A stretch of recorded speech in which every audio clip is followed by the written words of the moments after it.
Hello दोस्तों, आप सभी का राष्ट्रीय सर्वोपरि पे स्वागत है। आज हम इंडियन ज्योग्राफी की बहुत ही मोस्ट इम्पोर्टेंट क्लास करने वाले हैं।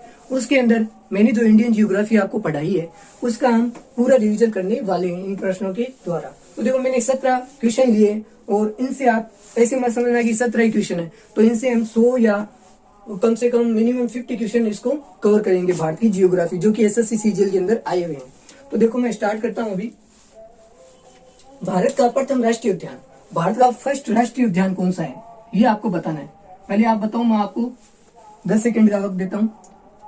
भारत का राष्ट्रीय या प्रथम फर्स्ट राष्ट्रीय उद्यान, भारत का फर्स्ट राष्ट्रीय उद्यान कौन सा है?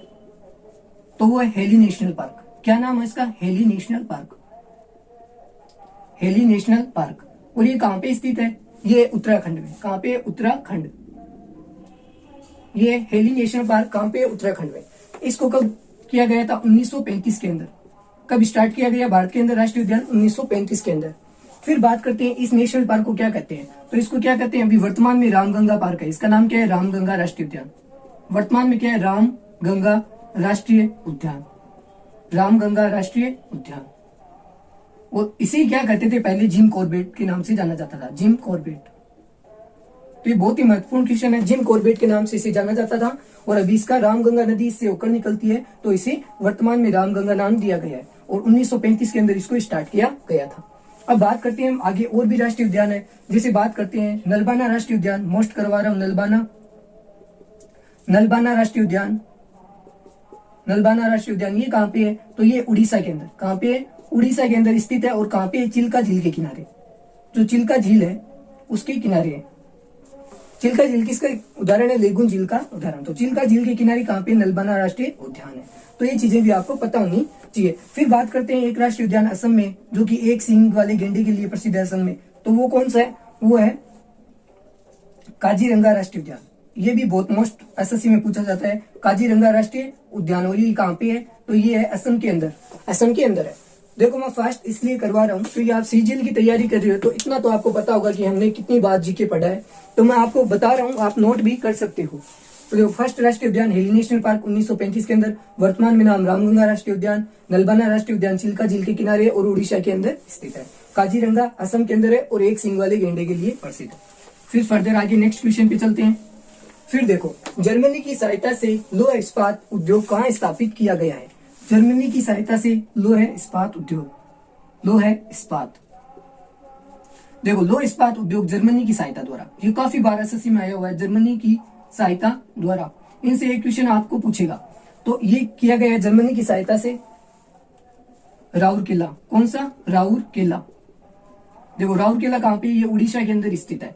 तो देखो, लौह इस्पात उद्योग कहां पे? राउरकेला। और ये किसकी सहायता से किया गया है? जर्मनी की सहायता से स्थापित किया गया है। स्थापित किया गया है। एक दुर्गापुरा। दुर्गापुरा कहां पे है? ये भी लौह इस्पात है और ये पश्चिमी बंगाल में। कहां पे? पश्चिमी बंगाल में। पश्चिमी बंगाल में स्थित है। अब देखो, दुर्गापुरा बंगाल की बात आती है तो बंगाल क्या है? बंगाल को क्या कहते हैं? बंगाल के अंदर कौन सी नदी बहती है? तो वो है ब्रह्मपुत्र नदी होकर बहती है। और सबसे बड़ा डेल्टा कौन सा है? सबसे बड़ा विश्व का डेल्टा कौन बनाता है? सुंदरवन डेल्टा। कौन सा है? सुंदरवन डेल्टा। कहां पे है? वो भी पश्चिमी बंगाल में। सुंदरवन डेल्टा कहां पे है? पश्चिमी बंगाल के अंदर स्थित है। ये भी आपको पता होना चाहिए। और देखो, सुंदर, तो यहाँ पे कौन सी वनस्पति पाई जाती है? एकमात्र सदाबहार वनस्पति। सहसे सदाबहार एकमात्र डेल्टा है, वहां पे सदाबहार वनस्पति पाई जाती है। विश्व के अंदर भूमध्य रेखा में पाई जाती है। अगर विश्व की बात आती तो भूमध्य रेखा पर सदाबहार वनस्पति पाई जाती है। और मैंने बताया था कि विश्व का सबसे बड़ा सांप एनाकोंडा सांप कहां पे? भूमध्य रेखा पे या वहां पे पाया जाता है, एनाकोंडा सांप। और ये एकमात्र सांप है जो अपना क्या बनाता है? घर बनाता है और अन्य सांपों को खाता है। फिर बात करते हैं आगे। तो राउरकेला किसकी सहायता से? जर्मनी की सहायता से राउरकेला। और दुर्गापुरा लौह इस्पात पश्चिम बंगाल में स्थित है। सूर्य व पृथ्वी के मध्य अधिकतम दूरी को क्या कहते हैं? तो अधिकतम दूरी को क्या कहते हैं? एप्सोर। ये एसएससी का फेवरेट क्वेश्चन है। एप्सोर किसे कहते हैं? पृथ्वी, ये मैंने पढ़ाया है, पृथ्वी है सूर्य के बीच में अधिकतम दूरी। सूर्य के बीच अधिकतम दूरी को क्या कहते हैं? एप्सोर। और ये कब बनाया जाता है? एप्सोर कब आता है? तो ये 4 जुलाई को आता है। कब आता है? 4 जुलाई को मनाया जाता है। तो डेट भी पूछता है एसएससी में। फिर उपसौर कब मनाया जाता है? ये भी बताता हूं। उपसौर मनाया जाता है 3 जनवरी को। कब मनाया जाता है, सेलिब्रेट किया जाता है 3 जनवरी को उपसौर। और इसमें क्या होता है, पृथ्वी और सूर्य क्या होते हैं, पास पास होते हैं। पृथ्वी और सूर्य के बीच की जो दूरी है वो पास पास होती है। ये हो गई अर्थ और ये हो गया सन, तो इनके बीच की दूरी क्या होती है, न्यूनतम होती है। तो ये चीजें आप नोट कर दो, न्यूनतम होती है। राइटिंग तो ऐसे ही आएगी। अब फिर बात करते हैं सौर मंडल का सबसे बड़ा ग्रह। सौर मंडल का सबसे बड़ा ग्रह, देखो थर्ड क्वेश्चन सौर मंडल का। अब मैं सौर मंडल के बारे में बताऊंगा आपको डिटेल से। सौर मंडल का सबसे बड़ा ग्रह, सबसे बड़ा ग्रह, तो वो कौन सा है, बृहस्पति। कौन सा है, बृहस्पति ग्रह सबसे बड़ा ग्रह है। फिर बात करते हैं ऐसा कौन सा ग्रह है जिसके कोई एक भी सैटेलाइट नहीं है, उपग्रह नहीं है, एक भी उपग्रह नहीं है, एक भी नहीं है। तो ऐसा कौन सा है, वो है बुध ग्रह। ये भी काफी बार पूछा गया है, बुध, जिसे हम इंग्लिश में मरकरी भी कहते हैं। फिर बात करते हैं शुक्र ग्रह। शुक्र ग्रह को क्या कहते हैं, भोर का तारा भी कहते हैं, भोर का तारा। शुक्र ग्रह को भोर का तारा कहते हैं। फिर पृथ्वी की बात करते हैं, तो पृथ्वी की क्या कहते हैं इसको, शुक्र को क्या कहते हैं, पृथ्वी का बहन भी कहते हैं। और पृथ्वी को देखो, पृथ्वी के पास में सबसे नजदीकी तारा कौन सा है, सबसे नजदीकी तारा, आप बताओ कमेंट में, नजदीकी तारा कौन सा है, तो वो है प्रोक्सिमा सेंचुरी। कौन सा है, प्रोक्सिमा सेंचुरी। कौन सा है, ये तारा नजदीक तारा है, प्रोक्सिमा सेंचुरी। कोई कहते हैं मैं तेज पढ़ाता हूं, तो देखो एसएससी की जो तैयारी कर रहा है उसको तो अच्छी लग रही है क्लास। पृथ्वी का सबसे नजदीकी तारा कौन सा है, सेंचुरी, प्रोक्सिमा सेंचुरी। शुक्र कौन सा है, भोर का तारा भी कहते हैं या सुबह का तारा भी कहते हैं। उपग्रह, ऐसा उपग्रह जिसके एक भी उपग्रह नहीं है, ऐसा ग्रह कौन सा है, तो वो है बुध ग्रह। और सबसे इसका रिवोल्यूशन टाइम है वो 88 दिन का है, सबसे कम। किसका है, 88 दिन बुध का। तो ये चीजें आपको पता होनी चाहिए। फिर मैं एक ग्रहों के अंदर बहुत ही मोस्ट चीज है वो भी बताता हूं। सब ग्रह देखो हमेशा पश्चिम से पूर्व की ओर घूमते हैं या घूर्णन करते हैं। लेकिन अरुण और शुक्र ऐसे ग्रह हैं जो पूर्व से पश्चिम घूमते हैं, पूर्व से पश्चिम की ओर क्या करते हैं, घूर्णन करते हैं। तो ये भी चीजें आपको पता होनी चाहिए, घूर्णन करते हैं। देखो सबसे बड़ा ग्रह बृहस्पति, ऐसा ग्रह जिसका कोई भी सैटेलाइट नहीं, बुध। पश्चिम से पूर्व की ओर सब ग्रह घूमते हैं, लेकिन अरुण और शुक्र को छोड़कर पूर्व से पश्चिम। अरुण कब घूमता है, पूर्व से पश्चिम की ओर घूमता है। तो ये चीजें आपको पता होनी चाहिए। फिर आगे चलते हैं, देवप्रयाग किसे कहते हैं, देवप्रयाग कब बनता है, तो देखो ये काफी बार पूछा जाता है, देवप्रयाग एसएससी में आया हुआ है भी। तो देखो भागीरथी, जब भागीरथी और अलकनंदा मिलते हैं तो क्या बनता है, देवप्रयाग बनता है। क्या बनता है, देवप्रयाग। तो ये चीजें आपको पता होनी चाहिए, देवप्रयाग बनता है। फिर बात करते हैं कोयले का सबसे बड़ा भंडार। तो कोयले का सर्वाधिक भंडार कहां पे है, कोलकाता सबसे बड़ा भंडार, सर्वाधिक भंडार कहां पे, कोलकाता के अंदर। किसका, कोयले का। अब कोलकाता की बात आई और नदियों की बात आई तो मैं एक चीज बताता हूं। देखो जो कल का मान लो गंगा है, गंगा ये काफी बार पूछा गया, गंगा और ब्रह्मपुत्र मैंने मेरी क्लासों में करवाया। गंगा और ब्रह्मपुत्र ऐसी नदियां हैं जिनको बांग्लादेश के अंदर क्या कहा जाता है, ये काफी बार पूछा गया, बांग्लादेश के अंदर इनको क्या कहा जाता है। तो देखो गंगा को बांग्लादेश में क्या कहा जाता है, पद्मा। अब कहते हैं सर याद कैसे करें, तो देखो गंगा 2 अक्षर का नाम, पद्मा ऐसे लिखा जाता है छोटा, तो पद्मा। फिर ब्रह्मपुत्र को क्या कहते हैं, तो जमुना। ब्रह्मपुत्र को क्या कहते हैं, जमुना।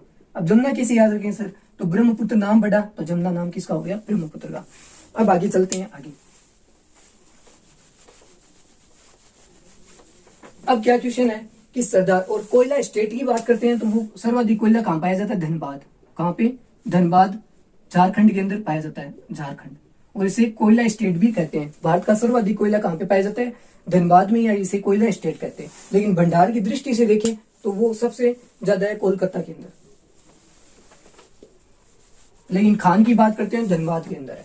सरदार सरोवर बांध किस नदी पे है, मोस्ट सरदार सरोवर बांध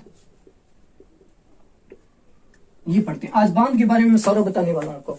सरदार सरोवर बांध किस नदी पे है, तो बांध है नर्मदा नदी पे स्थित है। फिर बात करते हैं टिहरी बांध। ये क्या है? सबसे ऊंचा बांध, भारत का सबसे ऊंचा बांध। ऊंचा बांध कौन सा है? टिहरी बांध। किस नदी पे है? तो ये भागीरथी। कौन सी नदी पे है? तो ये भागीरथी नदी पे टिहरी बांध है। फिर बात करते हैं हीराकुंड बांध। हीराकुंड बांध कहां पे है? तो ये किस नदी पे हीराकुंड बांध? ये महानदी। देखो महान होता है, हीराकुंड क्या है? महान है, तो महानदी पे होगा। महानदी पे, और कहां पे है? उड़ीसा के अंदर स्थित। कहां पे? उड़ीसा के अंदर स्थित है। टिहरी बांध की बात करता हूं, उत्तराखंड। कहां पे? उत्तराखंड के स्थित है, उत्तराखंड। भागीरथी नदी पे है। और फिर भारत का सबसे ऊंचा बांध है हीराकुंड बांध है, वो महानदी पे। और अगर जलप्रपात की बात करते हैं तो वो कौन सा है? कुचिकल जलप्रपात।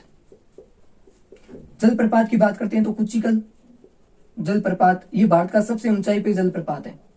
कहां पे है? कर्नाटक के अंदर है। कहां पे कुचिकल जलप्रपात? कर्नाटक में। किस नदी पे? वराह नदी पे। वराह नदी पे कुचिकल जलप्रपात स्थित है।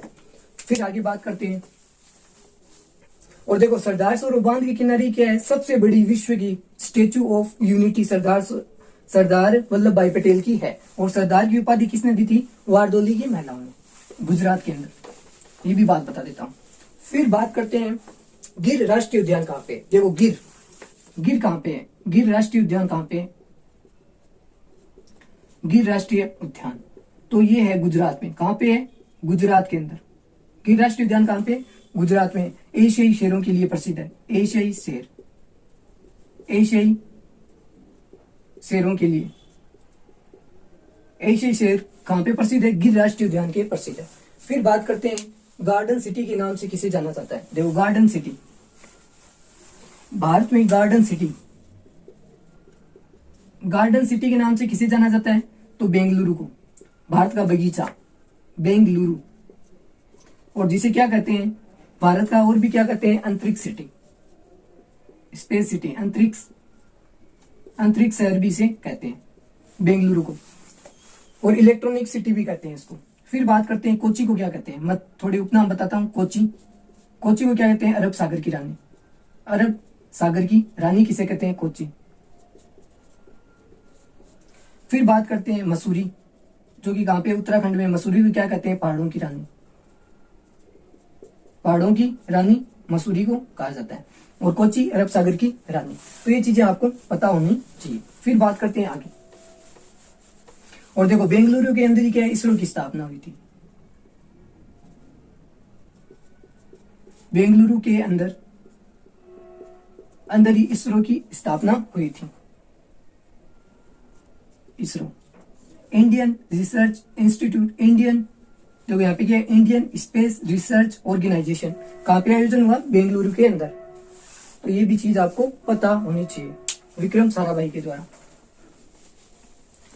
फिर बात करते हैं दक्षिण की गंगा किसे कहते हैं? देखो मोस्ट दक्षिण की गंगा, एसएससी का फेवरेट।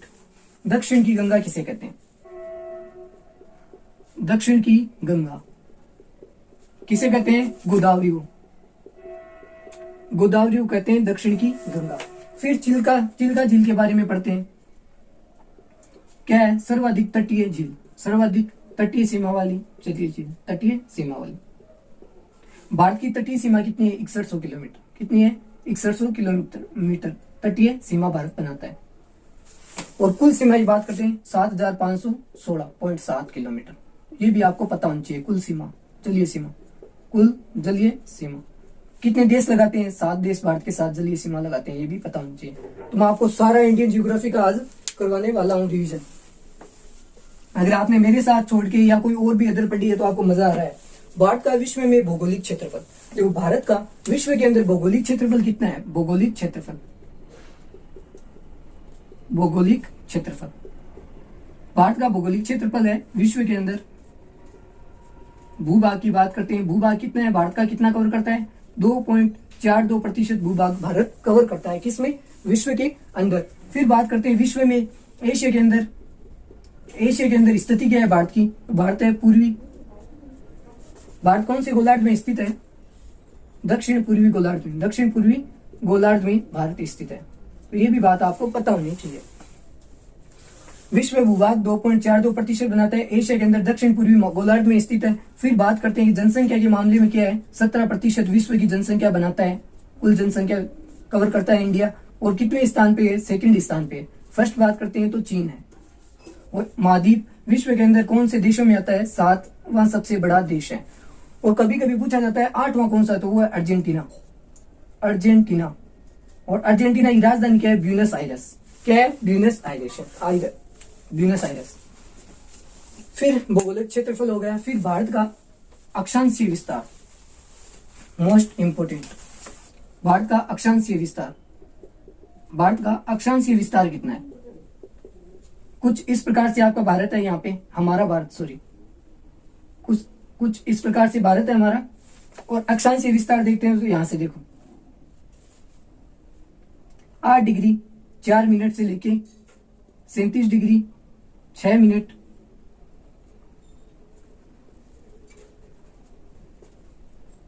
उत्तरी अक्षांश। क्या है? उत्तरी अक्षांश।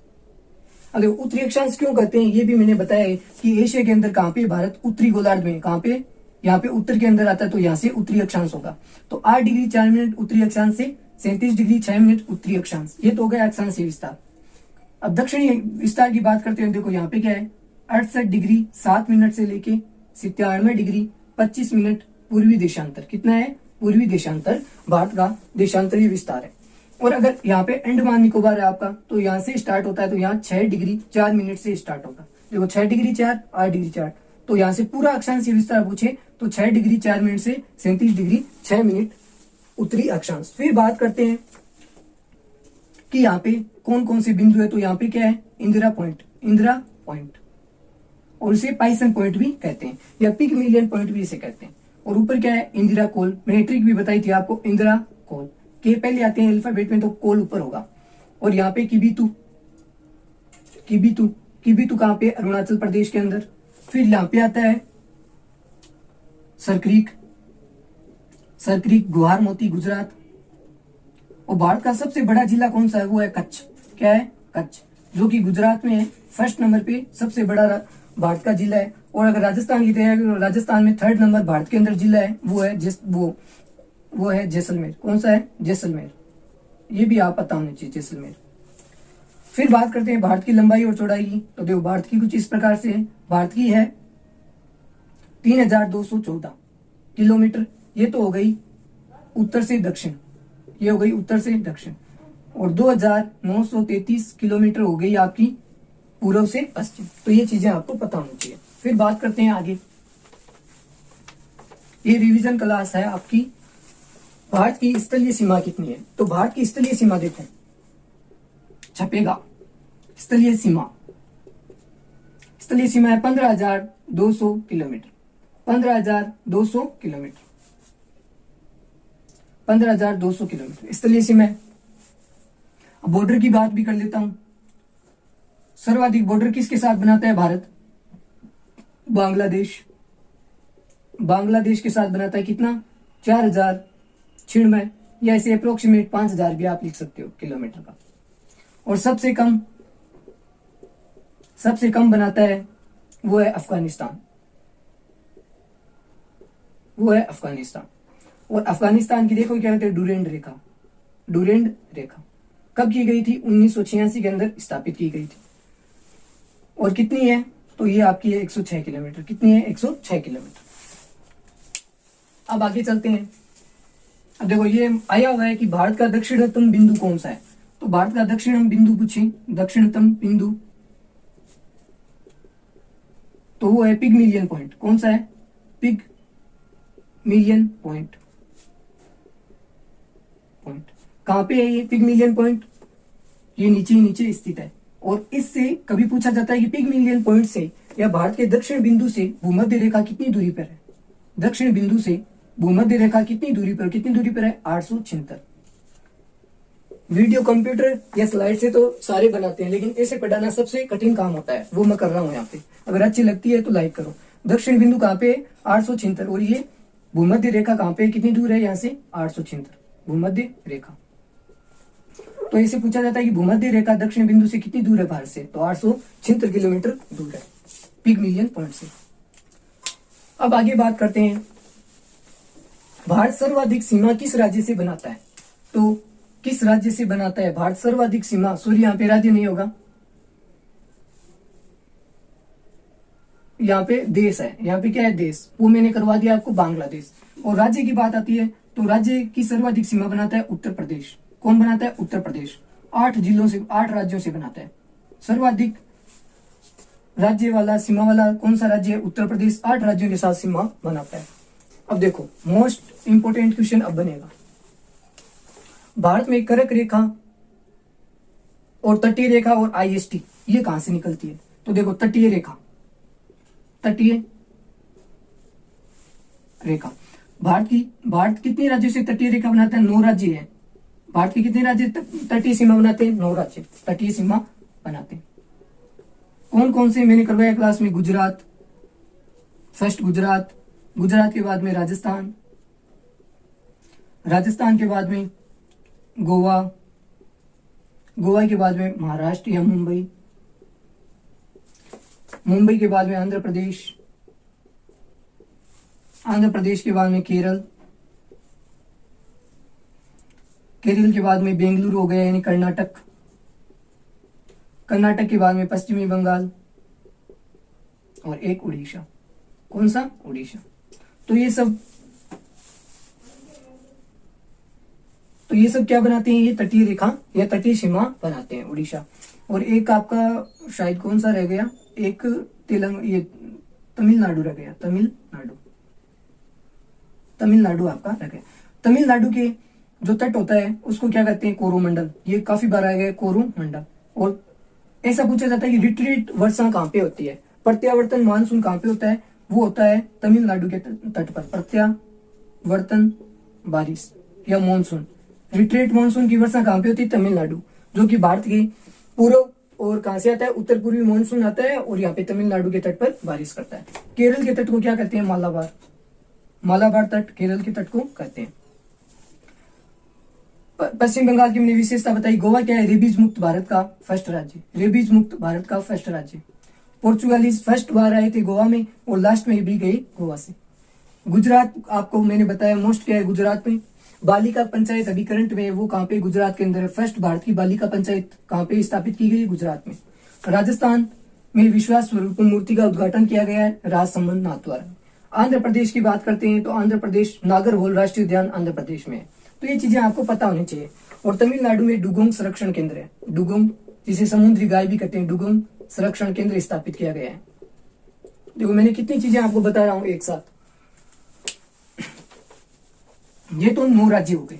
अब बात करते हैं कि कर्क रेखा, कर्क रेखा भारत के कितने राज्यों से गुजरती है? कर्क रेखा, पहले तो ये बनता है कर्क रेखा गुजरती कितने राज्यों से है? तो 8 राज्य, 8 राज्य कौन कौन से हैं? तो देखो फर्स्ट राजस्थान, राजस्थान के डूंगरगढ़, डूंगरपुर और बांसवाड़ा से, राजस्थान के डूंगरपुर बांसवाड़ा से माई नदी 2 बार काटती है कर्क रेखा को। राजस्थान, फिर गुजरात, देखो ट्रिक बताता हूं, गुजरात आता है, राजस्थान आता है। फिर देखो मध्य प्रदेश, मध्य प्रदेश से कौन अलग हुआ था? छत्तीसगढ़। कब? 2000 के अंदर छत्तीसगढ़, छत्तीसगढ़ के बाद में झारखंड, झारखंड के बाद में पश्चिमी बंगाल, मौज करो त्रिपुरा यानी मिजोरम, मौज करो त्रिपुरा यानी मिजोरम। और एक और है, कौन सा है? राजस्थान, गुजरात, मध्य प्रदेश, छत्तीसगढ़। तो एक हो गया आपका उड़ीसा। यहाँ पे झारखंड नहीं होगा, ये गलत है, उड़ीसा होगा। क्या होगा? सॉरी, यहाँ पे झारखंड है, झारखंड।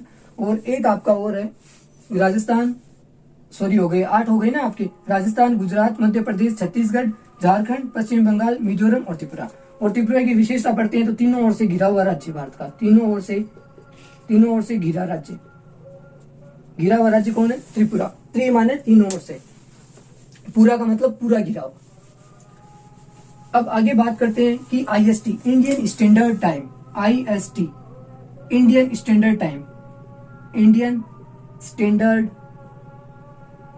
Standard time. ये IST से कितनी, ये कहां से है? ये GMT से कितना घंटे आगे होता है IST? तो ये होता है 5.5 घंटे, 5.5 घंटे आगे होता है।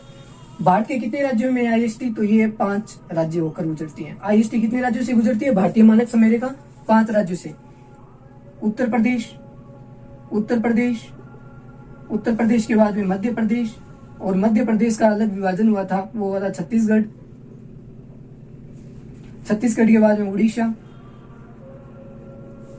उड़ीसा के बाद में आंध्र प्रदेश, आंध्र प्रदेश के बाद में तो ये हो गया देखो, उत्तर प्रदेश, मध्य प्रदेश, आंध्र प्रदेश, छत्तीसगढ़ और उड़ीसा, ये 5 राज्यों से होकर गुजरती है। और मोस्ट क्वेश्चन बनता है एसएससी का कि ये कहां से गुजरती है, तो मिर्जापुर, मिर्जापुर जिला, मिर्जापुर ये तो हो गया जिला। और बात करते हैं गांव की, तो नैनी गांव के बीचों बीच होकर गुजरती है, नैनी गांव से। किस गांव से? नैनी गांव से, नैनी गांव। तो ये नैनी गांव के मिर्जापुर जिले से, उत्तर प्रदेश से बीचों बीच से होकर गुजरती है, तो ये काफी बार पूछा गया है। फिर बात करते हैं नाथुला दर्रा, बोमडिला दर्रा, तुजू दर्रा, काराकोरम दर्रा, ये दर्रे कहां पे है? तो देखो नाथुला दर्रा की बात करते हैं, नाथुला और जलेपला, जलेपला, नाथुला और जलेपला दर्रा कहां पे? ये सिक्किम में है। ये दर्रे कहां पे? सिक्किम में। दर्रे वहां पे पाई जाते हैं जहां पे पहाड़ी इलाका होता है। बोमडिला दर्रा कहां पे है? तो ये है, ये अरुणाचल प्रदेश में। बोमडिला का दर्रा कहां पे? अरुणाचल प्रदेश में। फिर बात करते हैं तुजू, तुजू कहां पे? मणिपुर में। मोस्ट क्वेश्चन बनता है तुजू दर्रा किस को जोड़ता है? तो म्यांमार को। तुजू दर्रा किसको जोड़ता है? म्यांमार और तुजू दर्रा है कहां पे? मणिपुर। तो मणिपुर, मैं से म्यांमार दोनों को जोड़ता है तुजू दर्रा। काराकोरम कहां पे? जम्मू कश्मीर। जम्मू कश्मीर में क्या है? काराकोरम हो गया और पीर पंजाल हो गया, पीर पंजाल, काराकोरम, पीर पंजाल, ये कहां पे? जम्मू कश्मीर में स्थित है। अब देखो एक और बता देता हूं, नीति, माना और लिपू लेक दर्रा, लिपू लेक दर्रा, ये दर्रे कहां पे? ये सारे उत्तराखंड में। कहां पे? ये उत्तराखंड में स्थित है। तो ये बात भी आपको पता होनी चाहिए। देखो दोस्तों, मैं मेरी तरफ से आपको पूरी क्लास बताई है, तो अगर क्लास वाकई में अच्छी लगी तो लाइक करना, शेयर करना। जय श्री राम।